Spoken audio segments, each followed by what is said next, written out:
Well, hello everybody.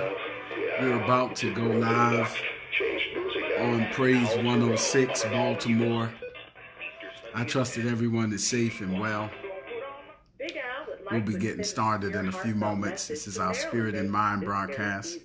We're going to be talking about health disparities and pandemics, or health disparities in the pandemic today. In just a few moments, we'll be getting started. Let somebody know we're here. Trust that you are sheltered in place. We're doing a sheltered in place version of Praise 106, Spirit and Mind. Going to be talking again, health disparities in a pandemic. So we welcome you to invite somebody to be with us today as we are doing the sheltered in place edition of Spirit and Mind. I trust that you again and your family are well. Trust that you are healthy and safe. Trust that all is well with you.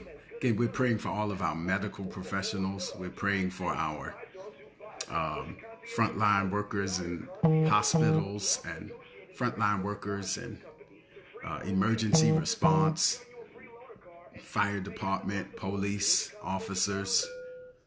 Amen. We're about to get started. Good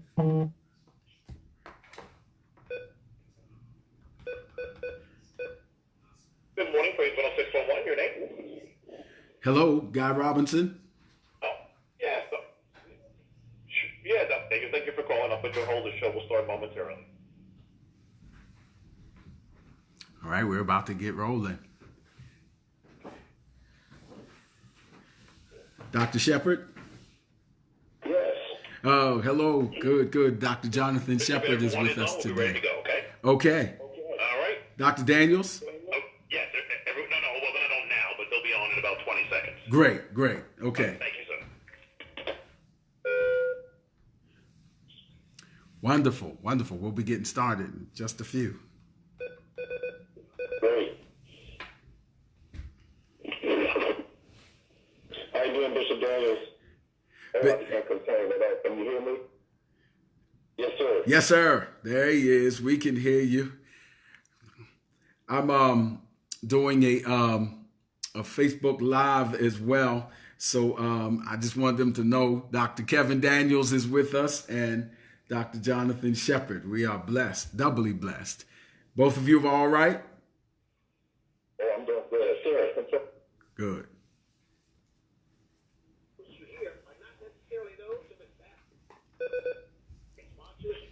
All right. Thank you for watching. I see people coming in.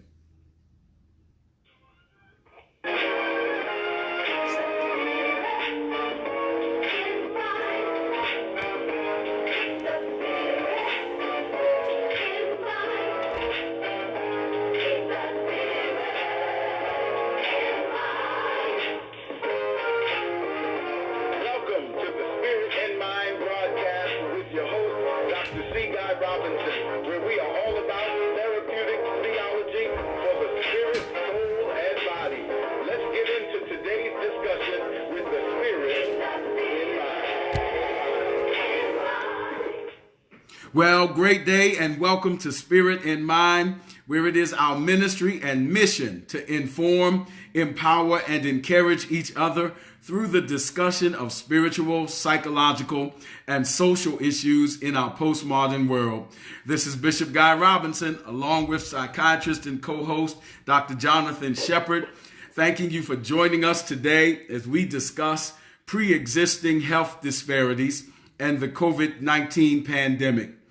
At a press conference this week, the director of the National Institute of Allergy and Infectious Diseases, Dr. Anthony Fauci, said that crises like our current crises with the corona pandemic shine a very bright light on some of the weaknesses and foibles in our society. And that's a quote, a very bright light on some of the weaknesses and foibles in our society. Dr. Fauci continued to say that health disparities have always existed in the African American community And the coronavirus is a reminder of how unacceptable those disparities are.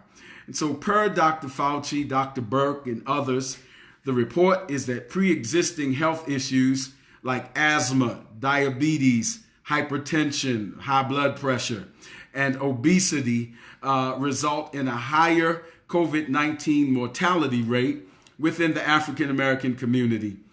And today we want to talk about some of the theological, psychological, and sociological aspects and implications of this report in hopes that we might, if you will, flatten the curve in this respect and facilitate healthy transformation within our community. So joining us today are Dr. Jonathan Shepherd. Dr. Shepherd, would you greet us this afternoon?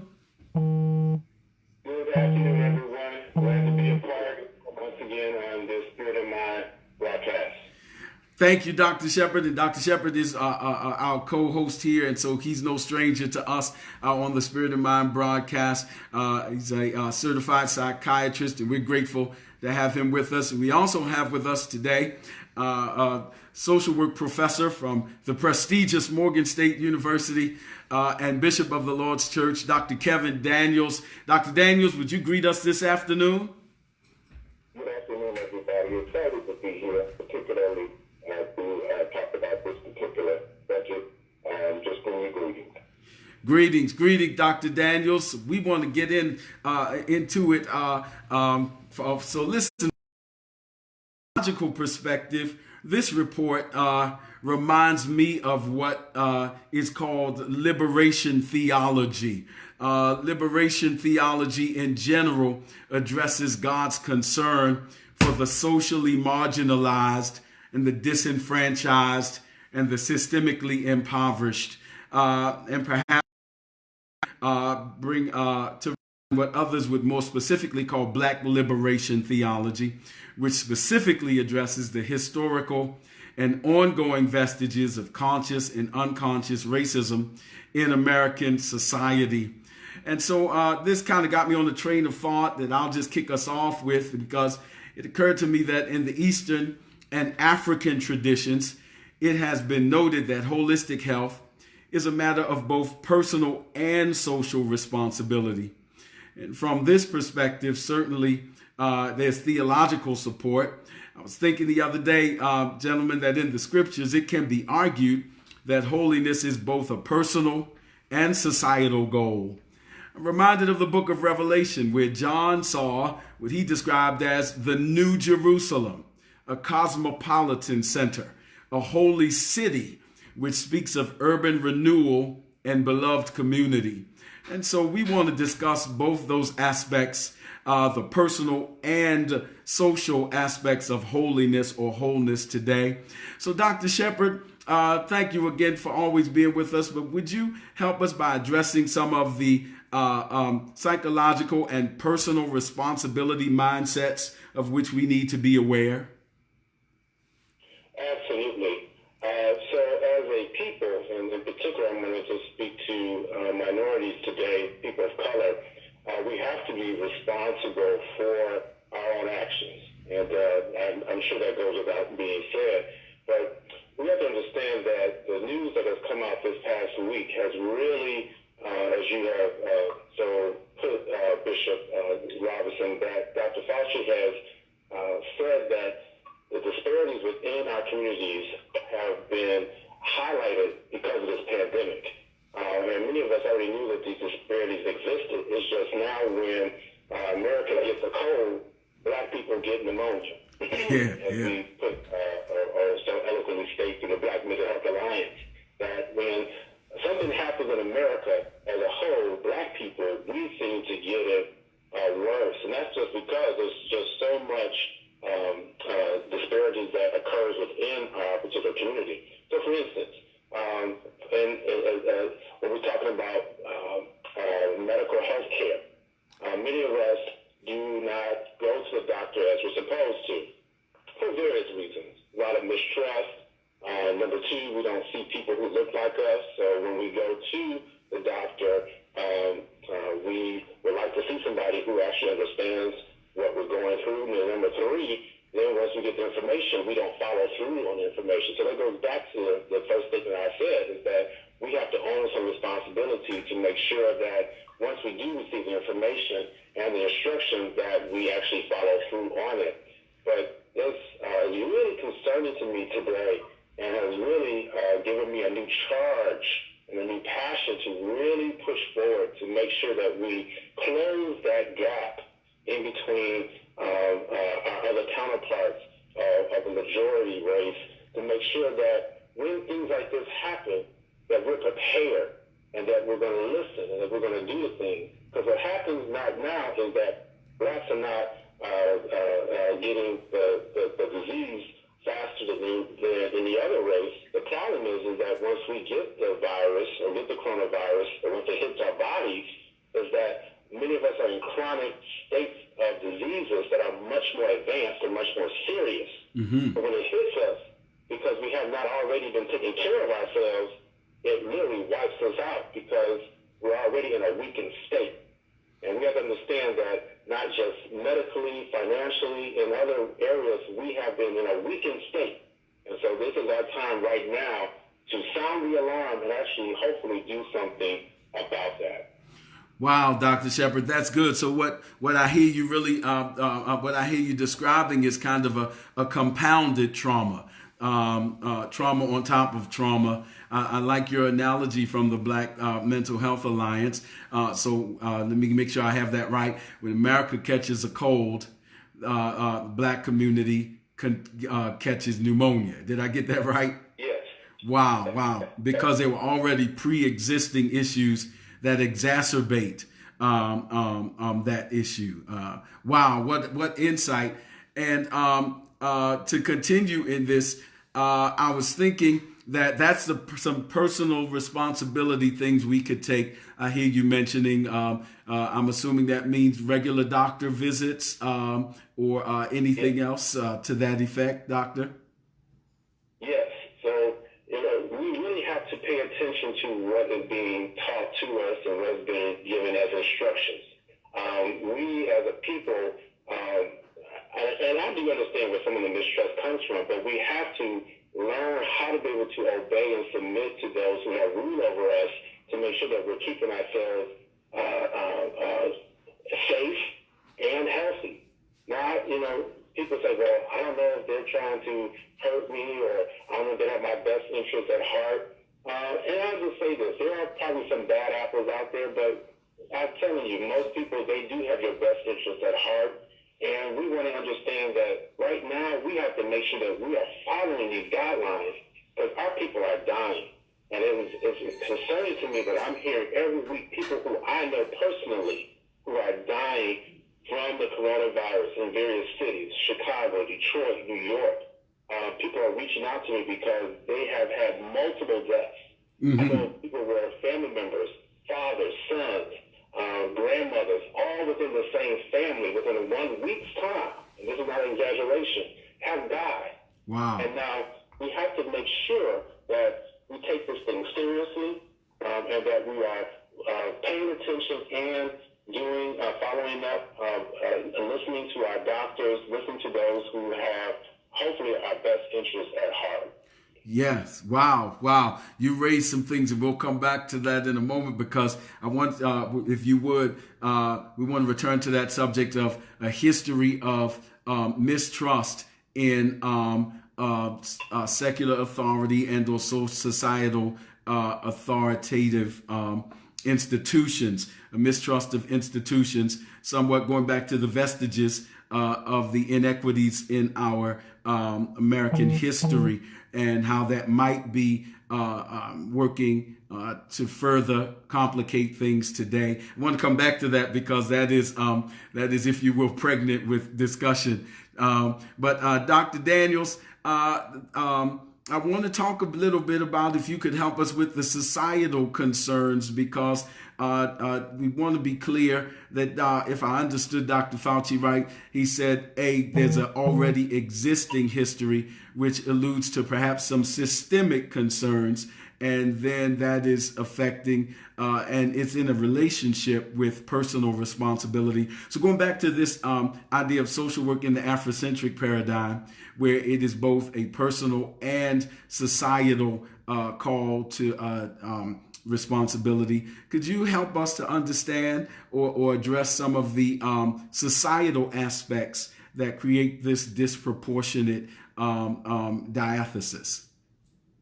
Well, a lot of times, again, we talk about social determinants of health. We talk about those economic and social conditions that continue to influence individuals and group differences as far as health status is concerned. In other words, health promoting factors that are found in one's living and working condition, and that is, of course, distribution of income and wealth, influence and power, and all of those things from public policy, all of those things that influence whether or not a person can enjoy or the pursuit of life, liberty, and the pursuit of happiness. So again, a lot of those things, and even though we do talk about personal responsibility and, of course, liberation theology, there is a structural framework continuing in place, and Dr. Shepard talked about that continues in place where there is a lack of trust. And even in the states of Michigan, Illinois, Louisiana, Wisconsin, North Carolina, we're talking about even though they are African Americans with smaller populations within those same areas, African Americans, and with COVID-19 is 74%, of course, higher. And when you look across the distribution of each state, even in Maryland itself with 6,000, you still see well over 33%. You still see over 2,000, which is the highest percentage even in the state of Maryland, contracting the COVID. So that just raises issues of, and even when you look at people now that are working from home, black people are 19%. We are one of the groups that's not even able to work from home because we do have to go to work as on essential. Asians are 37%. They're in a better position. Whites are 29%. They're in a better position. But yet, African Americans, even in that status, we have to go. So again, part of our issue is that we are already overexposed because of some of those disproportionate social determinants that influence our lives. And this is historical. We are just less over 50 years of coming out of well over inequities in this particular country. And I like what Jim Wallace said. It continues to be America's greatest sin. Right. That has continued consequences that we have not fully addressed. Some of our people looked at the fact that they were able to pull $2 trillion in 2 weeks, but yet and still across the landscape of time, they have not been able to address some of these issues that we know are systemic. Yes, personal responsibility, but also they've been structural more than they've been personal responsibility. Wow. Dr. Daniels, what an amazing perspective to add to this. And I want to be sure that I heard you, because that statistic is powerful, that 19% of African-American working community has to go to work. And so we can't take things like telework. And so that suggests, and if I'm hearing you correctly, is there sometimes presumptions or perhaps even presumed language of privilege in the rhetoric of work from home, telework? You have other options that we're making assumptions. Exactly. So and it is demonstrated across all of the states that have tested thus far. We still don't know in Baltimore City, because really we're beginning to even in the state of Maryland, we're beginning to place testing in place. But again, there was still what we do know, and that's what brought about this conversation, is that already there was a disproportionate of African Americans being affected, and this is not just from the present; it is from the past and undealt with past. So again, if we want to see, and some people could argue from a social justice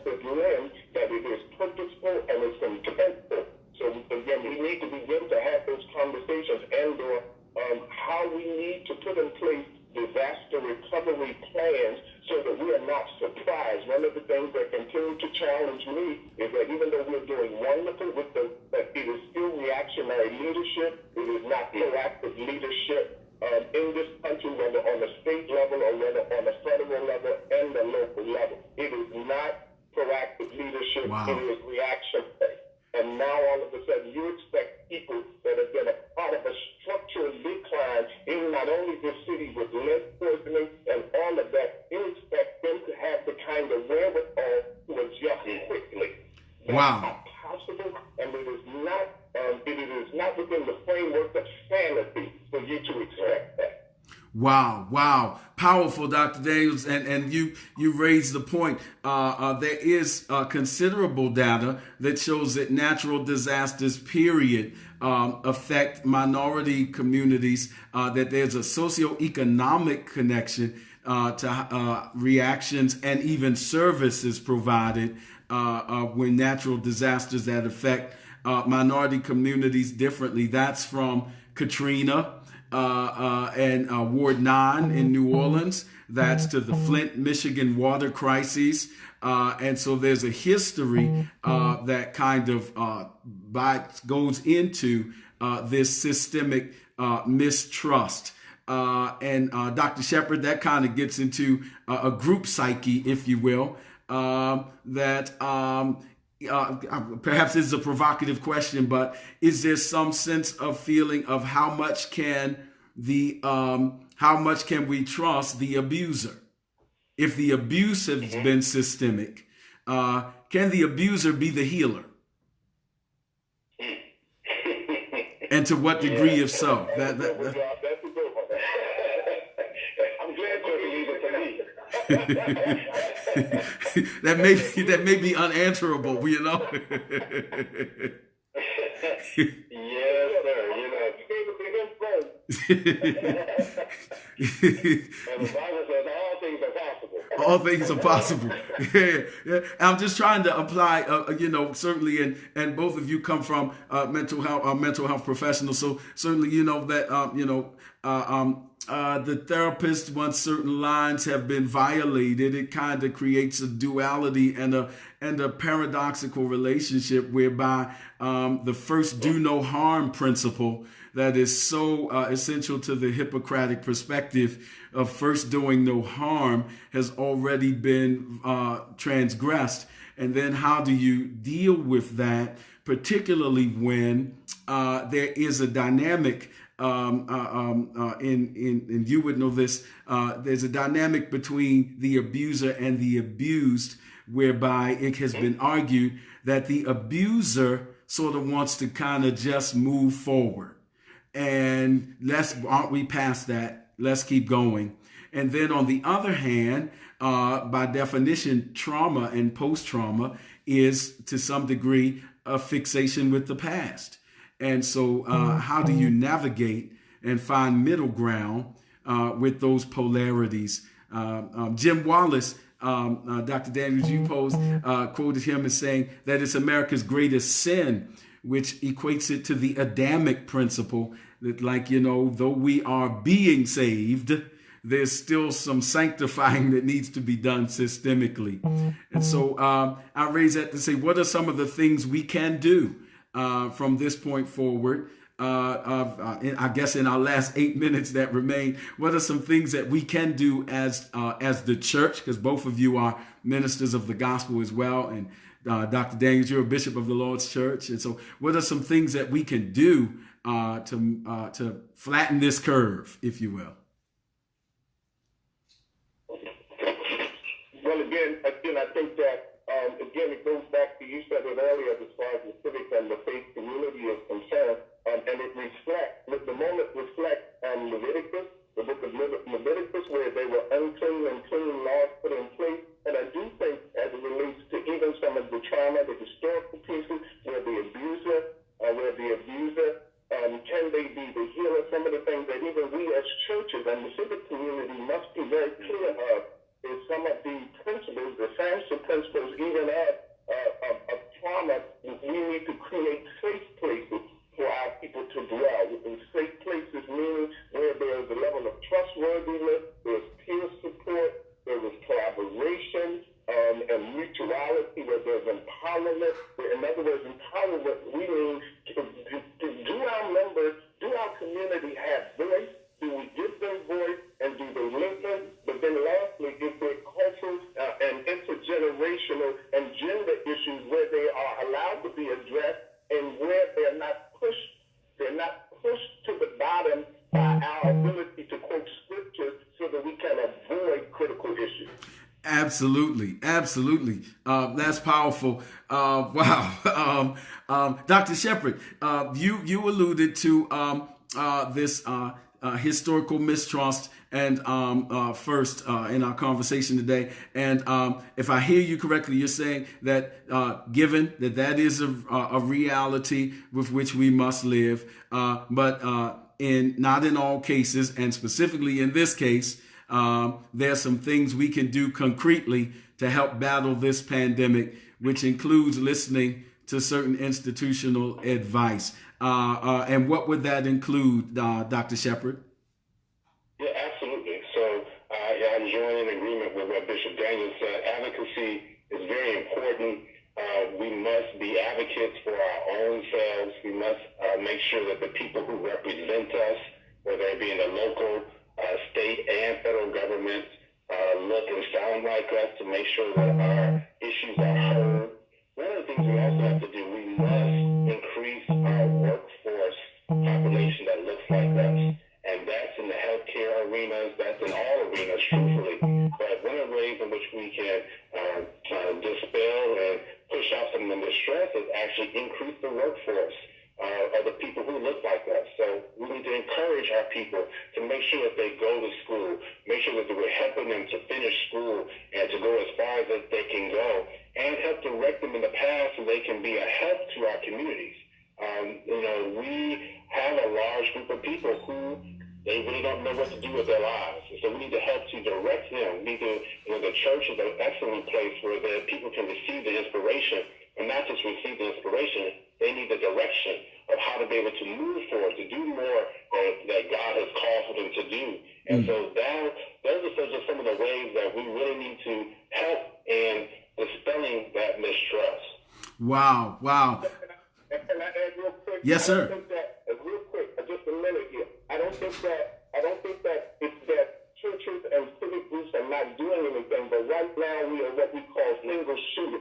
There was no collaborative, collective effort to do things, and that's one of the reasons why, at the ministers' conference in which you are part of, we put in place, and the church shall lead about a year or two ago, because ultimately we were concerned about issues of public safety, health, education, and workforce and economic development. It is time for us to function as a collaborative. Here in this coronavirus, God has shut, I say God, let me take that back. All of our churches are shut down. It doesn't matter how big or small. We're at a point there needs to be a strategic conversation about collaboration and not single shooting within your community. Wow. That's what our city is. Absolutely.